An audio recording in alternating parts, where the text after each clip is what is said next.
kanyang asawa. Teka na. Diyos ko po, anong nangyari sa'yo? Ang sakit. Dahan-dahan lang. Hindi ako makapaglakad. Ay, dito ka na muna. Hihingi ako ng tulong kay kuya para madala ka sa ospital.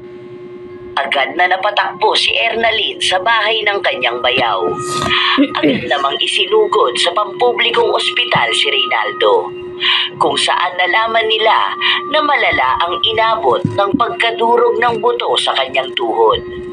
Ang sabi, may pagkakataon pang maagapan yon, ngunit malaking halaga ng pera ang kakailanganin nila.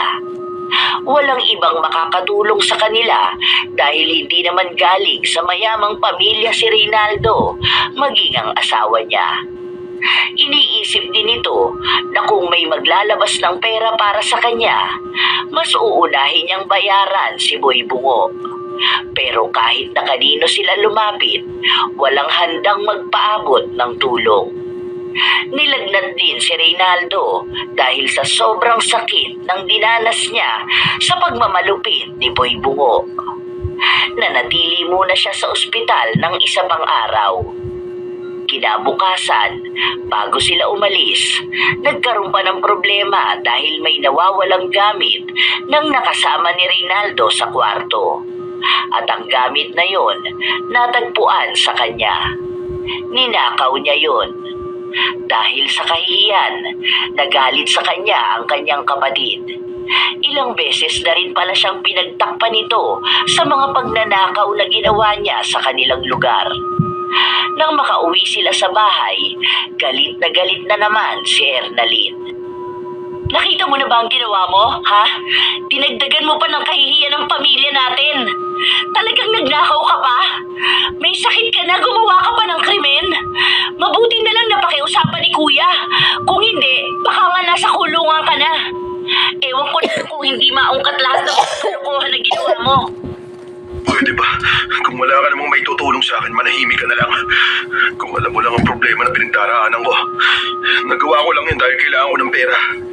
Papatayin ako ni Boy Bungo. Tignan mo nga ang ginawa niya sa akin. Nilumpunan niya ako. Sobrang sakit nito. Hanggang ngayon nanginginig pa rin ang laman ko. Kasalanan mo naman yung mga nangyayari sa'yo eh. Kung sana una pa lang inayos mo na ang buhay mo, hindi ka naman naaabot sa ganito. Inuuna mo kasi ang bisyo mo eh. Hindi ka nag-iisip ng maayos. Nangyayari na nga, diba? Kaysa magdadaldal ka yan, tulungan mo ako makabayan. At paano ko yun gagawin? Kung dito pa lang sa bahay, wala na ako maibigay na sapat na pantustos. Umisip ka ng ibang paraan. Kung gusto mo magbenta ka ng katawan, maganda ka naman. Marami siya magkakandara pa sa'yo. Para naman to sa akin at sa pamilya natin. Paano kapag pinatay ako ni Boy Bungo? Ha? Paano na ang mga anak natin, ha? Alam mo, sa totoo lang, kapag ginawa niya yun, magpapasalamat pa ako sa kanya. Dahil mababawasan ang problema ko. Baka mas maging maayos pa ang buhay ng pamilya natin kapag nawala ka na. Hindi na namin kasalanan kung babawian ka na sa mga ginawa mong kasalanan. Desisyon mo yan. Ginawa mo yan. Kaya kung anumang kapalit ng mga mali mong nagawa, pagbayaran mo na lang. Ibig sabihin, hayaan mo na lang ako mamatay. Anong klaseng asawa ka? Ha? Hindi mo iniintindi ang sitwasyon ko. Anong klaseng asawa ka rin, ha? Sana una pa lang kami ang inintindi lang. Kapag ginawa niya yun, magpapasalamat pa ako sa kanya.